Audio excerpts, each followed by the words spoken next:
This is a short video. I know it's been ages since I've been on a video doing some coding and whatnot. So I made a nice little program on here. It's funny. I don't know if you want to portray it on there, but it is basically an if-else function in Python.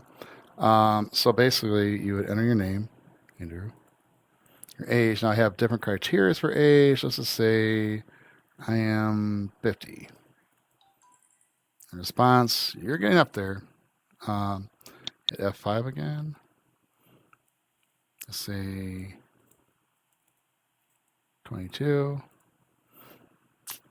Okay, F5. Oops, my fault.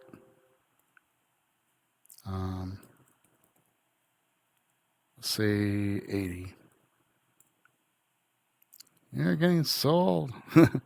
And the interesting thing I found out on this, though, there's really no, I mean, I have it mapped out nice enough to where there's no need for the else function. I even tried negative numbers.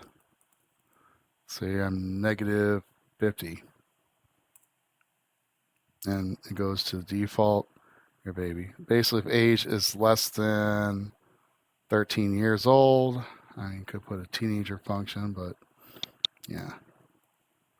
Let's see here. 20, see, what is it? 40, I guess. Oh, shoot. My fault. Oh, there we go. Well, I actually did it. Interesting. That's cool.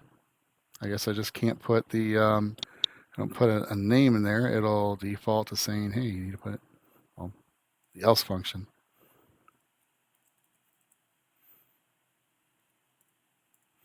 So anyways, yeah, so it's basically just a name as your input, age as the float for or number.